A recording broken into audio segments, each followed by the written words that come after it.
Hola, buenas tardes. Mi nombre es María Virtud de Berenguer Segura y vamos a leer la grande doctrina de la Biblia. El pecado. El pecado puede ser ilustrado como un arquero que dispara una flecha y no da en el blanco. No se trata, por supuesto, de inferir que es un asunto moral el no dar en el blanco la competencia de tiro al blanco. Lo que ocurre es que la definición bíblica más sencilla para el pecado es errar el blanco. En términos bíblicos, el blanco que no se consigue no es un blanco relleno de paja, es el blanco o la norma de la ley de Dios. La ley de Dios expresa su propia justicia y es el estándar supremo para nuestro comportamiento. Cuando no damos en el blanco de este estándar, pecamos. La Biblia nos habla de la universalidad del pecado en términos de no dar en el blanco de la gloria de Dios, por cuanto todos pecaron y están destituidos de la gloria de Dios. Romanos 3:23. Decir que nadie es perfecto o que errar es humano es reconocer la universalidad del pecado. Todos somos pecadores y todos tenemos necesidad de la redención. El pecado puede definirse como el no conformarse o el transgredir cualquier ley de Dios, otorgada como la norma para las criaturas racionales. Hay tres dimensiones cruciales en esta definición. En primer lugar, el pecado es la no conformidad o el no poder cumplir plenamente algo. Constituye el no cumplimiento de la ley de Dios. Un pecado de omisión es el fracaso de hacer lo que Dios ordena. Si nos ordena amar al prójimo y no lo amamos, eso es pecado. En segundo lugar, el pecado es definido como una transgresión a la ley. Transgredir una ley es pasar por alto sus barreras, traspasar sus límites. Por eso es que podemos describir al pecado como una invasión al derecho de propiedad.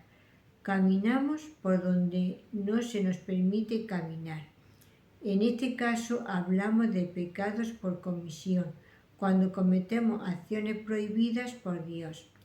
Cuando la ley de Dios se pronuncia en términos negativos, no harás tal o cual cosa. Y nosotros hacemos lo que no está permitido, pecamos. En tercer lugar, el pecado es una acción realizada por criaturas que tienen uso de razón. Por ser criaturas creadas a la imagen de Dios, somos agentes morales libres, porque tenemos una mente y una voluntad, somos capaces de realizar acciones morales. Pecamos siempre que hacemos algo que sabemos que está mal y elegimos desobedecer la ley de Dios. El protestantismo rechaza la diferencia clásica establecida en la teología católica entre los pecados veniales y los pecados mortales. La teología católica clásica define un pecado mortal como un pecado que mata la gracia en el alma y requiere renovar la justificación mediante el sacramento de la penitencia. Un pecado venial es un pecado de menor gravedad. No destruye la gracia salvífica. Juan Calvino declaró que todo pecado contra Dios es un pecado mortal en cuanto merece la muerte, pero ningún pecado es mortal en el sentido que destruye nuestra justificación por la fe.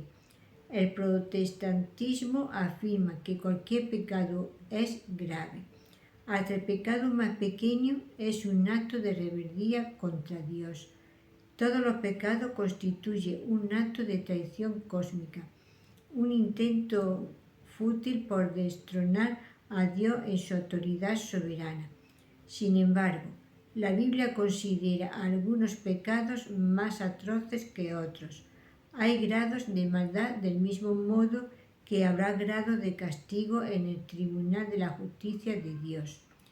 Jesús reprendió a los fariseos por haber omitido cumplir con las cuestiones más importantes de la ley. y reconvino a las ciudades de Besaida y Corazín, diciéndole que su pecado era peor que el de Sodoma y Gomorra. Mateo 11, 20 a 24. La Biblia también nos advierte sobre la culpa incurrida al pecar múltiples veces. Aunque Santiago nos enseña que pecar contra una parte de la ley es pecar contra la ley. Santiago 2:10. Cada transgresión particular añade más culpa. Pablo nos previene de no atesorar ira para el día de la ira. Romanos 2, 1 al 11. Cada vez que cometemos un pecado, estamos agrandando nuestra culpa y nuestra exposición a la ira de Dios. Sin embargo, la gracia de Dios es mayor que toda nuestra culpa junta. La Biblia toma al pecado muy en serio porque toma a Dios muy en serio y también toma en serio a los seres humanos. Cuando pecamos contra Dios, estamos violando su santidad. Cuando pecamos contra nuestro prójimo, estamos violando su humanidad. Resumen. 1. El significado bíblico del pecado es errar el blanco de la justicia de Dios. 2. Todos los seres humanos son pecadores. 3. El pecado comprende el fracaso de no conformarse a algo, de omisión, y la transgresión de comisión de la ley de Dios. 4. Solo los agentes morales pueden ser culpables de pecado. 5. El protestantismo rechaza la diferencia entre pecados mortales y veniales, pero afirma que hay pecados más graves que otros. 6. Con cada pecado que se comete, se incurre en mayor culpa. 7. El pecado viola a Dios y a las personas. Pasaje bíblico para reflexión. Romanos 2, 1 al 11. Romanos 3, 10 al 26. Romanos 5, 12 a 19. Santiago 1, 12 al 15. 1 Juan 1, 8 al 10. Si te ha gustado, le puedes dar a la campanita y un like, así recibe notificaciones. Y también puedes dejar un comentario en el número de teléfono 624 593636.